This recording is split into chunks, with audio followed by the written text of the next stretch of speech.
Monk ult up as well. They can go for the Monk grab, or they can go for the focus attack into the Monk grab potentially, or just Monk grab, or just freeze into focus into I don't know, into more Yueshan goodness, but we'll have to see how that plays out. For the moment, we've got BBE having already lost a member, unfortunately, landing in this Firefly area. Ibin getting taken down very low, forced to use that F, but unfortunately not able to stay on his feet. JLTXJ on the ACOS with Feria and Yueshan here, pouncing around like the kitty cat that he is, getting a whole bunch of value, heading immediately on over to Wreckage, to Shipwreck with DRG. WFZ has ult available, popping it now, having already taken down Flames from JJH. Godley trying to do all he can, but the Fury Blast is going to come in, locking him down, facilitating the focus attack from that fan, knocking him off the tree here as well. He's 1 HP. He's desperately trying to disengage, goes for the Scale Rush, manages to find it, but the grapple's going to come through. They are going to continue chasing. There is a lot of avenues of escape in this area, but unfortunately it is not going to be enough. The amount of HP that he had available was just not there, was just not available. But oh my lord, JJH Moran is going to be able to win that 1v1 against XI from DRG. DRG's teammates, though, they're not happy. What did he do to you, bro? What did he do?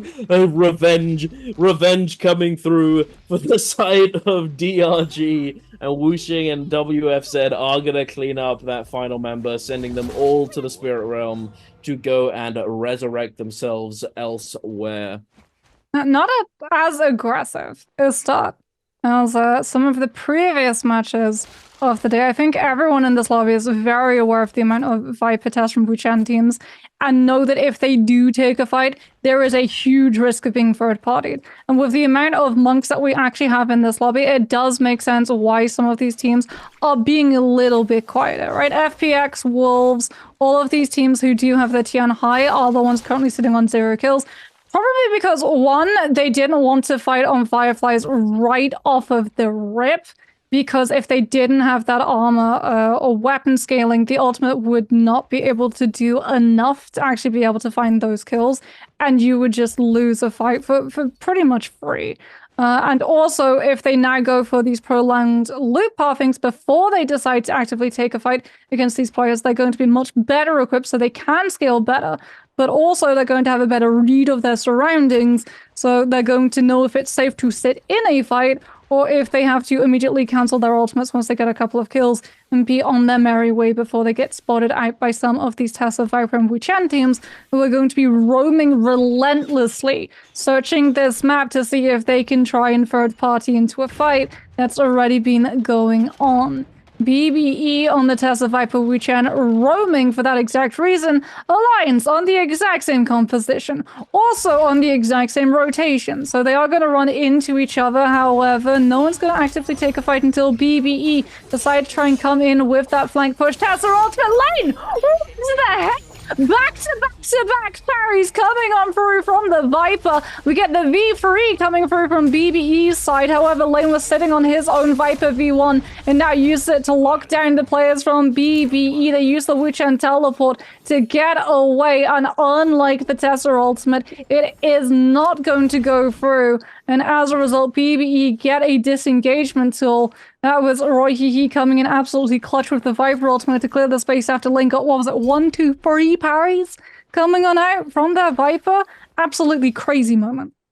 I don't know how many it was, but nonetheless, extremely well played from that side. But I'm going to be heading on over to Celestra here. J-Team, again, being put under pressure. Flames locking him down with that F3, knocking him over. Can escape, at least for the moment, but he quickly gets found out. Godley finds him lurking in the building, and Ice is going to be eliminated. He's going to be taken down, and I'm pretty sure that might be that they might not have their rebirths here either. I think that they may have already died once, and at least the Yueshan is still alive, and the Justina is resable. However, I'm not sure if JJH is going to let that happen. Moving on over to the desert, we have TXJ and co. Just farming up the loot, trying to scale up before this first realm of Yang starts to spawn in. Bowder on the hunt, trying to find opportunities, and they may have found just that. They found Alliance without all of their cooldowns available. Bo does have one Tessa ult ready to go. He sent it out along with the Moonbane call coming in. Peak avoiding the Tessa charm very nicely here, avoiding the follow-up from Alliance. It looks as though Alliance may have fumbled the bag here. They may have jumped the gun a little bit too early, but they do force out the ultimate from Bowder. The Wu Chen port is called for, along with wasting one ults. Ice, he does get rezzed here, but the Moonbane, are they gonna get found out? J-Team's Ice and J-Team's Lee was just on the mini-map. He's heading more towards JJH though, and further away from Alliance. Going north, yeah, but it looks like JJH have been drawn by the Moonbane though, because they know for sure there's a fight going down here. They don't spot Alliance, however, as XEG pushes a Rebirth Charm to try and make a recovery and get that simultaneous play. Looks like Kakaishi was waiting by the Soul Altar. It is shared inventory as a Rebirth Charm, so you can have one player buy it, the other player sit by the Soul Altar and immediately activate it. There's EWG immediately coming in with that Tessa. V1 have not followed through into the Viper. V1 interacts with the Soul and gets the parry. Manages to find huge chunks of damage with that Pole Sword. Just absolutely chunking through the health of BBE and forcing Fat Milk, who goes incredibly low, into throwing that Wuchen teleport before he goes down. The Wuchen goes down, you can't teleport out your own dead body. So BBE getting the perfect timing to be able to avoid that one. Is EWG, safe in the knowledge that they also still have that Wuchen teleport as well as their Viper ultimate, are going to continue trying to hunt down BBE at least a little bit longer, as we do have a Spirit Well spawning on to the south of where EWG's position currently is. Looks like they want to try and find the kills onto BBE, who've separated. Fat Milk is maybe going to be spotted out. Yep. Fat Milk, unfortunately, the chosen one. EWG not sure. The fact that they actually baited the ultimate, I mean, 14 is right next to Fireflies. So yeah, there's a Firefly there. He's immediately going to be able to get the lockdown before any third parties can show up and then pick up the Fireflies to go back to 60% ultimate and continue moving with the Soul Bloom picked up. But still, like, the fact that they really threw in the ultimate, if PvE had actually stuck around to grief the Fireflies, or if that player had taken the Fireflies before going down, that would be a little bit trickier of a spot for them to come back from. And so we're going to see first Realm of Yang spawn on up. Any team immediately going through. The last game, we only had one Realm of Yang portal, which two teams went through. We're guaranteed one. Still waiting to see if we're going to get a second dunk. Indeed, but we do get one. JL is going to be contested here by JDG with this ACOS Cannonball composition. A very interesting variation of this comp that I did envision eventually seeing a little bit of play. You know, we saw the Justina come in as a replacement for the Farrier. I was thinking that they could very easily replace the Yoto with something else as well here, and they have chosen to go for the ACOS pick. The Farrier ult now being utilized along with the Yueshan ult, and they've already obliterated this to Mulk here. The Kurumi ult did go down, but it just wasn't enough. It wasn't in time to keep him alive.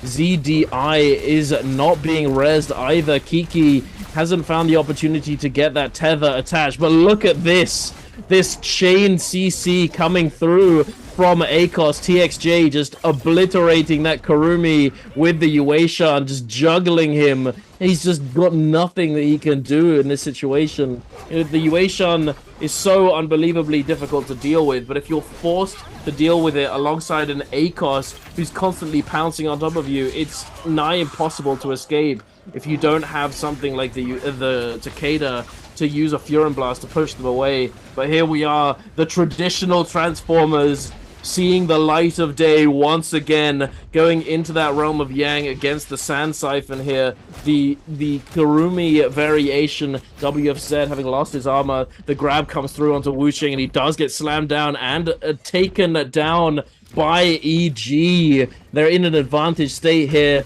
XEM's ult has already expired. The Yueshan is down for the moment, but they do have the Kurumi ult ready to go, and it looks as though it's just a matter of time before they take down the remaining members of DRG. The horizontal block comes through, the damage as well from the Tumult. It's doing so much, but the Kurumi ult is there and ready to go, keeping them topped up, keeping them from being eliminated. And Wolves showing the prowess of the traditional Transformers.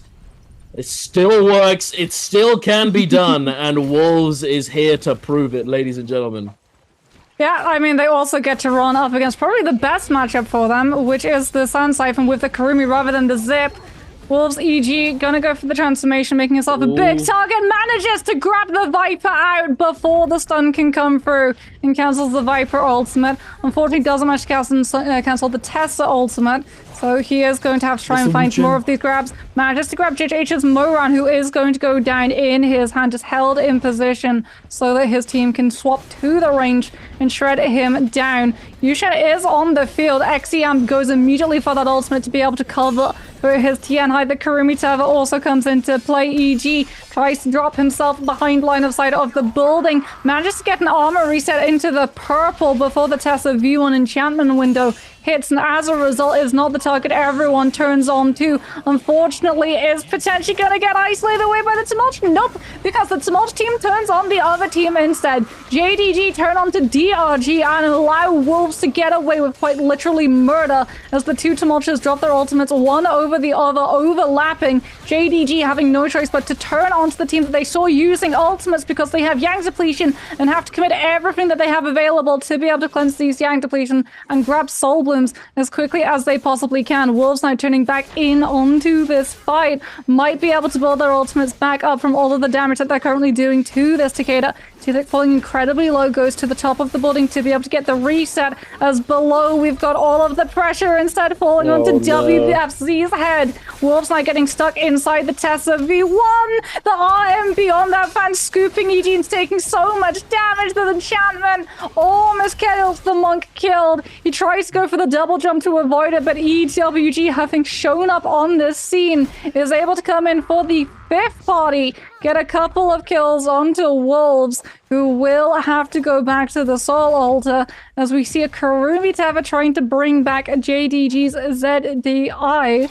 As it should be successful. We can see Tusik moving into position to be able to cover with the verticals from that fan to make sure that he isn't interrupted. JDH now coming in with a Viper ultimate into Tessa ultimate. Tusik forced away, still has one of those shoves, gets enchanted, uses the last one to try and keep himself alive. Huge Justina freeze coming on through as hello J-Team. Ice comes up, shows up on the scene, gets a massive stun onto everybody and forces the Wuchen teleport immediately. Unfortunately, it looks like EWG's 14 is going to go down. Tessa V1 connecting onto DRG. This is the same fight that has been going for nearly 2 minutes now. This is the situation that Yang depletion forces these teams into taking. This is the exact situation Tessa, Viper, and Wuchen compositions are made to thrive off of. Indeed. And DRG are able to pick up this kill onto XG. Although, sadly, they have lost one of their teammates. They do pick up a considerable amount of money. Look at how much money they have. They have about 60,000 between them. So, if there is a rebirth charm still available to be purchased, then they are definitely going to be able to pick that up for themselves. But heading on over to J-Team, we saw a glimmer of hope. They were on 4 kills. They came in with a huge freeze, doing a good job of finding the opportunity to third party.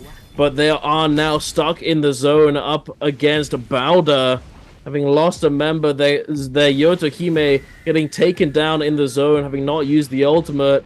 Unfortunately, potentially got silenced or potentially got caught by the Tessa and just absolutely one shot. Who knows at this point, though? We weren't able to see it take place. J-Team now a man down, still trying to salvage the situation. Lee, he's trying to make something happen. He's trying to fend off Bowder here. He's trying to assert dominance. No one's gone into the realm of Yang. I think they actually got the res. But the thing is, Alliance are immediately going to jump them here. They do have the Yoto ult. They'll try and fight it off. The Tessa ult comes through.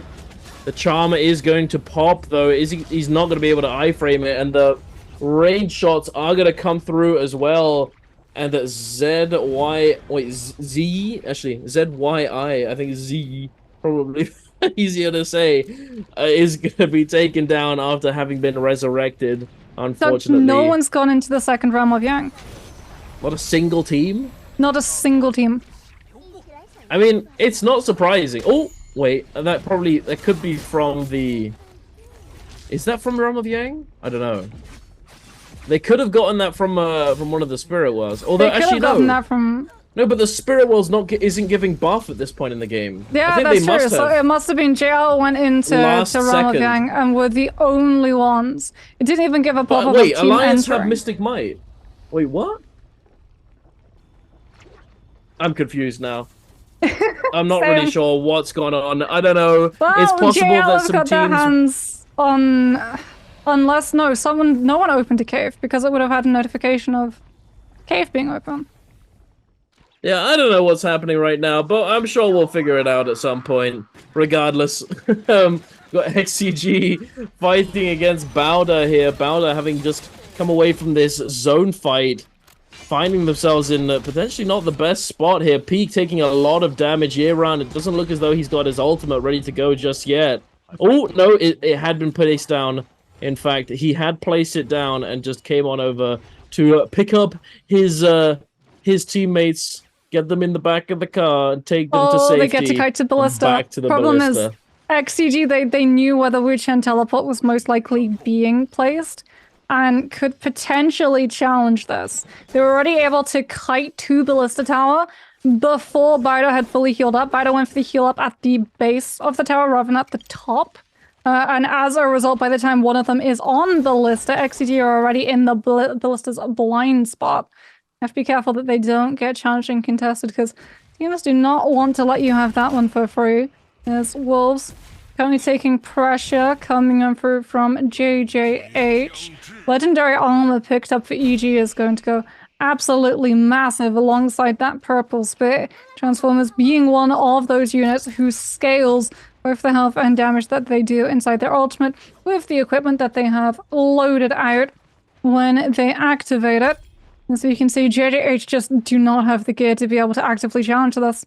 They see the legendary armor on the monk and they just decide they do not want any piece of that pie and reposition themselves. JL, on the meantime, going to be showing up on the scene. Only one legendary Soul Jade for them. Nunchuck's been used by TXJ without Dragon's Roar, but I mean, it is on an ACOS, so you will be able to play off of your own openings.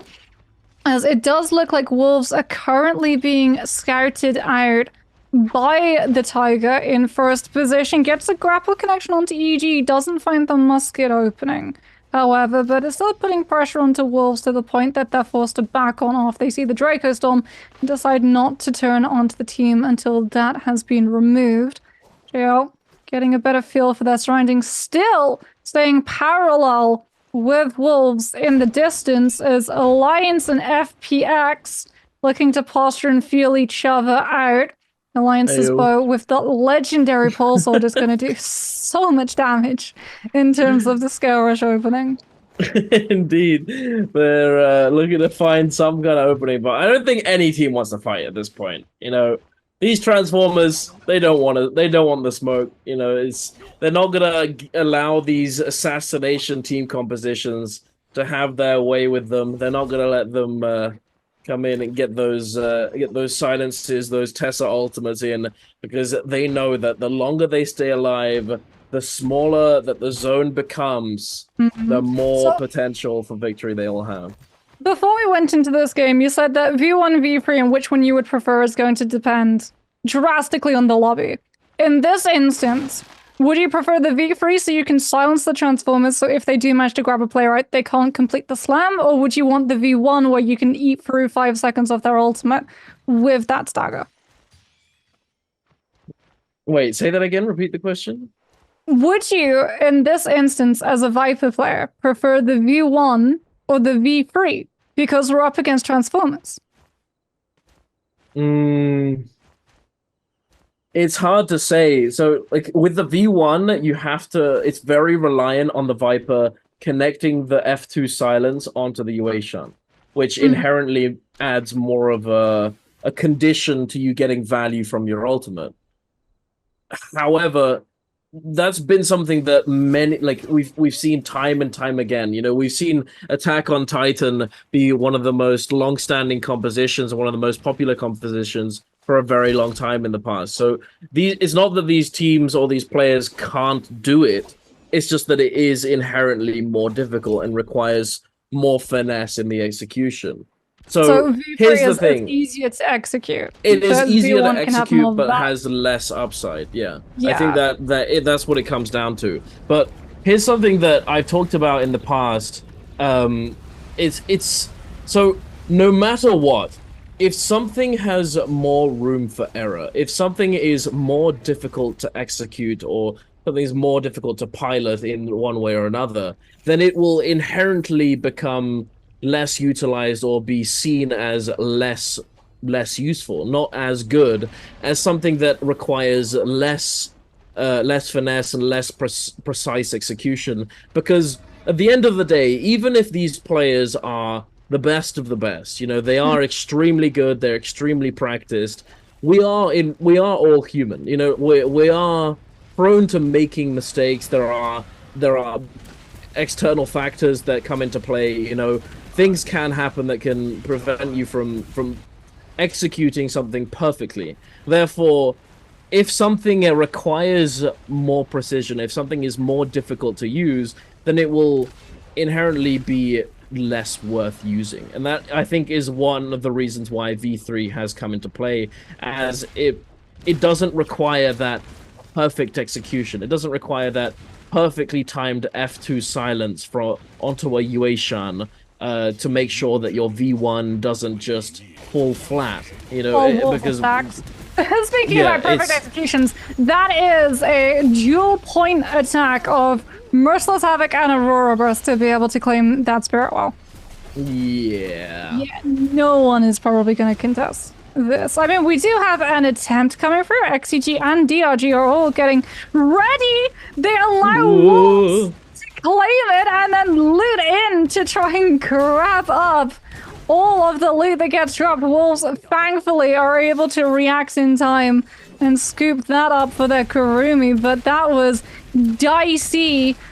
Crucially as well, they didn't take too much disengagement damage, which does mean that EG did not have his hand forced in terms of using that ultimate, as we're gonna just sit in that staff animation as much as we possibly can to be able to mitigate as much of the ranged focus coming through. Because when these teams figure out that there are Transformers in this lobby, well, it's going to be about putting those monks under pressure and forcing them to try and use that ultimate too early for them to be able to have any form of value. The fact as well that there's not just one monk, that there's two, means that we're probably, when we see one monk go for the ultimate, the second one will ult afterwards to try and find value off of the targets that they've already been able to grab. Wolves pushed into the corner, sitting in the Aurora Burst, just making themselves as much as possible hiding behind the hitboxes of those Soul Jades coming through so that they don't get turned on too.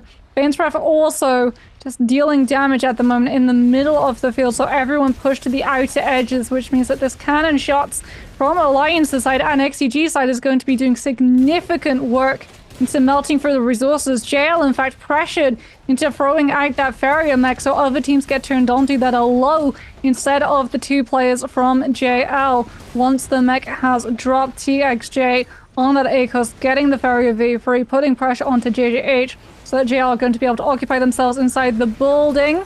Lane comes in with the Viper V1 into Tessa follow-up V1. That is going to be a huge hit of stun enchantment coming down onto XCG, as unfortunately Alliance just can't capitalize on it. Revenge goes too low, has to use the Wuchen teleport, and XCG will be able to survive off of the back of the Kurumi V2. Indeed. But we are going it further and further into this end zone, and more cooldowns are being forced. This Takeda trying to get as much value as he can before his ultimate is timing out, and there it is. It does time out, and they immediately look to try and disengage and find themselves a spot to just wait out the incoming onslaught that is this lobby, the chaos that is about to ensue. We have TXJ on that ACOS with the golden nunchucks. I do have to say, though, if he doesn't have Jades for this, it's going to be hard to make full use out of. But it looks as though he's going to be jumping into that Farrier mech here, dropped down on top of him, off the back of that Tessa confirmation. He does manage to iframe through that charm, so he might be able to find an opportunity to get some value. He drops himself on top of this tree now to try and get a couple turret shots. He does find one or two and immediately goes over to the area that team was situated in, trying to take the space for themselves. We've got a Monk ult coming out from EG. One Fang does get caught up and gets taken down. XEM able to confirm that kill as well. It does not get taken away from the hands of Wolves. EG going to be able to immediately grab that Soul Bloom as well, and he's going to be able to go back to spamming that Staff Soul Jade. It looks as though they are being put under a considerable amount of pressure. It might be worth for this Yueshan to pop his ultimate here, but surprisingly enough, EG goes untouched. The F3 coming through to make sure that he does stay healthy, and the Tumulco on the other side. All of these teams are very preoccupied. As well as that, there is another Spirit Well getting dropped down here. We have the Merciless Havoc being utilized inside it to try and deter any of these teams to come through and claim it for themselves. FPX now monking up as well, trying to get these grabs. They managed to find one, but are they able to capitalize fully on this? He does get taken down extremely low, and there is no Kurumi to keep him healthy, but thankfully he does go just out of line of sight, a little bit too far away from these teams for them to be able to chase him down. They're not able to capitalize on this Monk's ultimate going it down at this timing. EG jumping in here, his ultimate almost ready to go. He's trying to get as much of it back up as possible, trying to create as much pressure as he can to potentially secure the Spirit Well, but the zone is closing in now, and I think these teams may have lost their opportunity to claim this golden armor for themselves. EG just darting around, constantly trying to find just trying to deter these enemy teams from engaging onto him and potentially find some additional picks or openings on these other teams. But here we are, we've got the EG Monk coming out yet again. The Wolves are staying together. It's rather hilarious. The Wolves has managed to keep this side of the zone to themselves for so long now. All of the teams are just trying their very best to stay on these buildings, and Wolves are going completely uncontested. The grabs are coming through. The Viper ult now. It looks as though that this is the V... No, is that V1? I'm not too sure. It could have been V1, but the Yueshan just mitigating it entirely. The Wuchen port coming through. The Kurumi ult now trying drop down to make sure that EG does not get focused by these enemy teams. He jumps into the fray, stunned up by this Tessa charm, but he just doesn't care. Not a care in the world. Wolves are just going completely uncontested. BBE doing work in the kill feed, taking down a member of Bowder.